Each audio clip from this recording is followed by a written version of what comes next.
Hello my fellow Soren lovers and welcome back to this AFK journey video. So in today's AFK journey video, we are going to make Soren meta. Meta somewhere in the game, not everything, but Soren as a character has been generally underwhelming across the different game modes, general wise, but with the release of Soren and Elsa into the Honor Duel itself, I realized that with a little bit of itemization as well as some extraordinary artifact combination, Soren turns out to be a really decent character.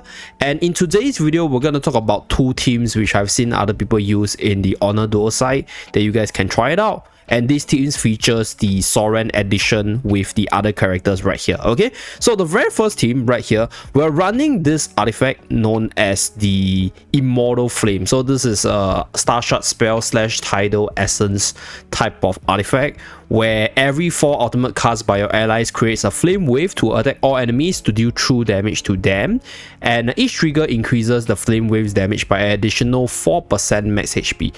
So further level increase gives you the artifact as well as the ability to stun the target. So this team right here runs both Elsa and Soren. So Elsa and Soren actually has pretty decent synergy, even though they do very different damage types. Soren is physical and Elsa is magical, but Elsa is able to spam her ultimate. And because in this team itself, what we're gonna do is we're gonna put in a Rowan to cycle through the ultimates a little bit faster, and we're gonna use Coco for damage reduction and use Shakir as a front line. So Soren's job in the team is not only just a carry but also a AoE controller, because Soren will be the one providing all the stuns to synergize with Elsa's skill kit. So this artifact over here will be able to spam a lot of this skill to do a lot of damage, and the role of Soren in his team, I'll say, is more of control than anything else. For the items itself, I'm using the Grandmaster Crown to just give my whole team as much stats as possible so that they can survive, do a little bit more damage, and then eventually burn the enemy down with Immortal Flame right here. So this is build number 1. Later on I'll showcase another build. So let's start the last 2 match I have. So this is easily a 9 win, because by the time we reach this complete state, everything is pretty much maxed out. We should be able to get the 8th win as well as the 9th win. So we're going to put Shakir in front. So Shakir is also to synergize with Soren. So once Soren's energy is full, Soren will be able to dive to the area with the most enemy to actually use the ultimate itself. So this Whirlwind Swing will offer you massive AoE damage with the ability to stun the enemy, and together with Shakir, you'll be able to benefit from the Lupin Aura. And then when you combine that with Elsa, Elsa will be able to get the Stone Barrier up, and Elsa will be able to generate the barrier for Soren to hit the enemy towards the wall. So that was one of the, I'll say, like earlier combos that we thought of when both of them got in released initially.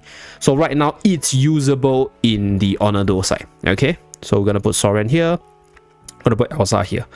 Okay, so we're gonna go at one time to showcase the team, and then later on we'll showcase another team that uses Soren as the main carry. So that team I think is pretty interesting as well. I got beaten up by the team, so I thought, hey, why not let's try the team, and it turns out to be really good.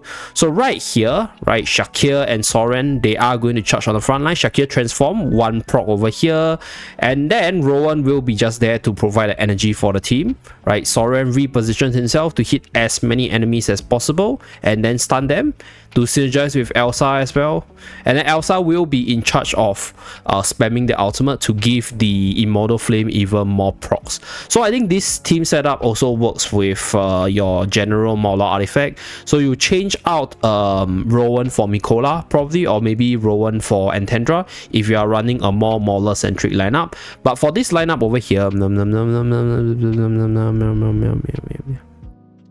okay, so we go with this one, Spirit Devourer. We'll give it to Soren. So with regards to like this team itself, I'm going for Rowan because of Immortal Flame. Being able to spam the ultimate to give me more trigger is actually really good. So we are pretty much done with the build. Let's see whether or not we can get like one last really good artifact to actually give it to Elsa. I guess this is okay for Elsa. Just like stack up a lot of stats here. So let's go with the final match to just showcase this team once again. Okay, so I think this team in general is a little bit hard to build up, in a sense. If you're going for these exact same units that I'm going for, it's going to be a little bit inflexible. You will have to go for the Maulers first, and then try to sieve out Rowan from the single cut picks itself or the double cut picks. So that is what I'll advise if you want to run this team. And with regards to this team, I think before you get to the build up itself, it's got to be a little bit weak. Like, I think Soren and Elsa in general, they are more late game-ish in Honor Duel by nature. So if you actually take quite a while to upgrade them to their mythic tier, then it could be a little bit challenging for you. For myself, I was fortunate enough to actually get Soren up to the mythic tier very, very fast, and then I started to build up the other characters. So that way, I do have a pretty decent carry, right, even without spamming my Immortal Flame itself. So Soren is really, really good in this game mode, specifically because of the control as well as the AoE, and you can actually accelerate his kit by just giving different artifacts to give him more damage, give him more survival, or for him to spam his ultimates itself. So that's why I think Honor Duel is the game mode for Soren. And even with this season itself, right, Soren didn't even get additional buffs on the hero adjustment page. So he's not buffed up by any external factor, and he's just decently good for this game mode. Okay, so we got controlled by Iron Armor's combo over here. Nice, but it's fine, we are maulers. So Rowan starts to use the ultimate. Okay, Elsa spams the first move, right, reposition, stun the enemy, and then do a lot of damage to them, pump, and then they die. So Coco gets the ultimate off for massive damage reduction for survival. Then Rowan goes off with the second ultimate. Okay, once again, Soren ultimate, pump. Okay, so quite a bit of damage. We're just going to finish this battle because we won. Okay, so for this next build over here, we're running the full Mauler setup.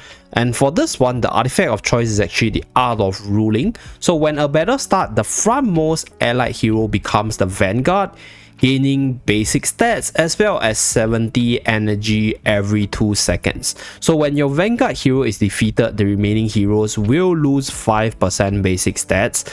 So basically, you are mega buffing one character with this artifact, and then that character will be your Vanguard to do damage, as well as hold the aura to prevent the stats loss on your other allies. So for this team over here, we're running the full Mauler package. We removed the Elsa as well as Rowan, for Mikola for the heal as well as the buff, as well as Antandra for the additional taunts, as well as the shield on our frontliner, which is Soren. So Soren will always be the Vanguard of this team.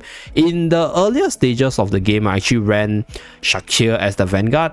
So for the item wise, right, for the equipments on the characters, initially Robe of Cemetery was supposed to be on Soren, but I realized that Pierce Core over here is even more broken with this artifact, because Pierce Core allows Soren to be invincible and untargetable at the start of battle, right? First 15 seconds, he gained a whole bunch of stats as well as being invincible. You can't hit him, so it is like ensured that your Soren will not die at least within the first 15 seconds. And on top of that, he's getting all these bonus stats and energy together with the additional stats from this equipment itself. So we are mega buffing our Soren, and you guys will see these characters just going into the enemy's line, whoop, and then everybody just disappear.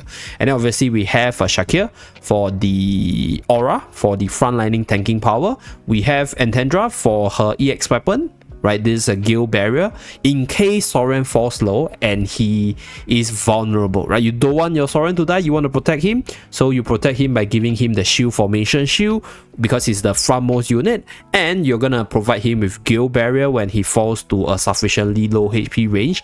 And obviously you're gonna taunt the enemy to actually buy some time for Soren to lifesteal back. And then we have Coco for massive damage reduction and shield, and Mikola for the buffs like I mentioned earlier. So without further ado, let's start the last two match for this team, so you guys can see the power of Soren being the mega carry. Okay, so I actually tried this build, I'll say, quite a few times, and I think this build is pretty decent. The first I saw this build was from last week when the patch dropped. So I've seen people using Soren as the Vanguard, so I'm gonna put Soren here, we're gonna put Shakir here. So this way Soren will be on the front line to activate the Art of Ruling ability, so you need it to be the frontmost ally. And then we're gonna put Antandra here, because Antandra here will actually provide a shield for the frontmost ally as well. So let's go with this. So this 3 unit, they'll run in front, Mikola as well, and then we're going to put Coco probably at the back. So this is a good position. So our dear Antandra will be the target of Vala's targeting mechanic, which is good. So I'm going to put Mikola here, I guess. Yeah, so they all have enough space to run up. So let's start the battle. We're going to have one time to showcase, so it's against a full mythic team. Let's go, let's go, let's go. And it's a counter because it's light barrel against Mauler. So right here at the start of battle, right, Soren is invincible. It can't target him, so he's guaranteed to survive. He don't melt so easily. So Shakir transforms, so we get all the aura on the front line, damage reduction as well as haste. So Antandra at the back line is fine. Like, I don't need her to be tanky on the front line. I just need her to shield up Soren and then protect the guild barrier. So right here, Soren jumps in. As you guys can see, he's invincible, so they can't hit him, and then he just go in and stun 3 enemies, and then whoopah!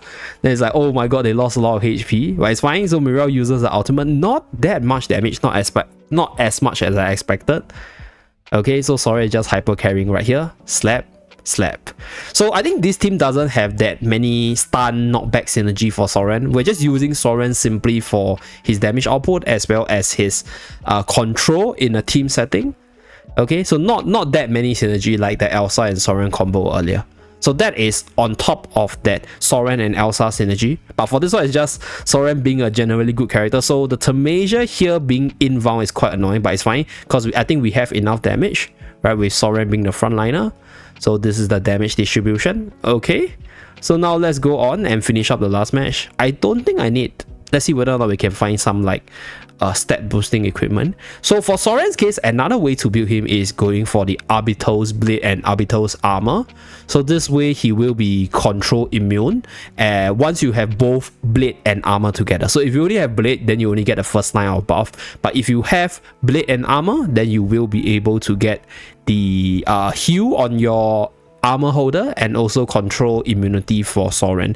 But right now I already have my Pierce Core and I already have a Rope of Symmetry, so not gonna go for this one. So this one is good if you have, like, I'll say like one unit you want to protect like at all costs at the start of battle. Was first 15 seconds you can't target him and you can't control him. Very nice stuff.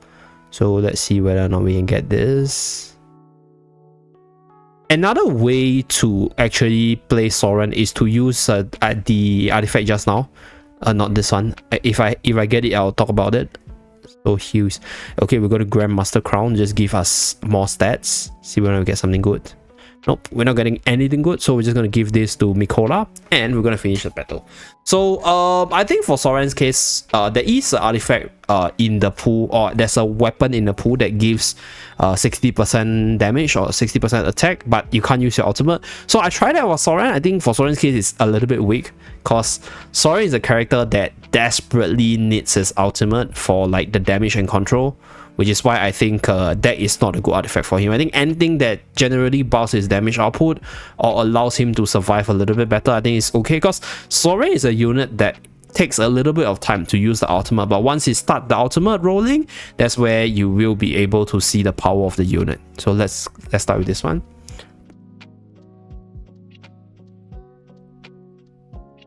Oh, Vala's got... How is Vala gonna target him when he's invincible?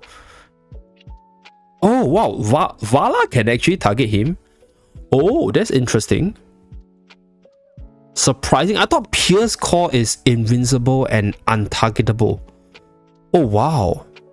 Okay, this might be a loss for me, unfortunately. If our dear Soren gets sniped down, right? The ultimate is not coming as fast because we are being locked down by Vala right now.